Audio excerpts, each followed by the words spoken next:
Good morning. এই আজকে সকালবেলায় হালকা বৃষ্টি হয়েছে, আমাদের এখানকার সুন্দর ওয়েদার।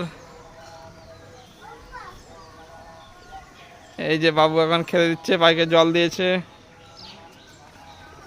আর এই আমাদের কুচু পাখি দেখতে চলে এসছে আমাদের। হ্যালো বলো, হ্যালো। আসবে, চলেছে চলেছে চলেছে চলেছে। ইয়াস ইয়াস ইয়াত ইয়াত। দাদা কি করছে? এই রে দাদা, দেখ না, বদমাস করছে, জল ছড়াচ্ছে দিক ওদিক। ওইখানে বাইকে জল খেতে দিয়েছে। আজকের সুন্দর ওয়েদার, হালকা বৃষ্টি হয়েছে, সবুজ পুরো গ্রিন গ্রিন গ্রিন।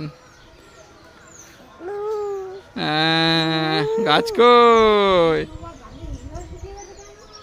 গাছ কি সুন্দর সবুজ গাছ। তো আমাদের ভিডিও ভালো লাগলে অবশ্যই লাইক অ্যান্ড সাবস্ক্রাইব। এই আমাদের কুচু বাবু চুল কেটে হিরো হয়ে গেছে। কাজে কি বাবু, কেমন লাগছে? ওয়াও। তো ভিডিও ভালো লাগলে অবশ্যই লাইক অ্যান্ড সাবস্ক্রাইব।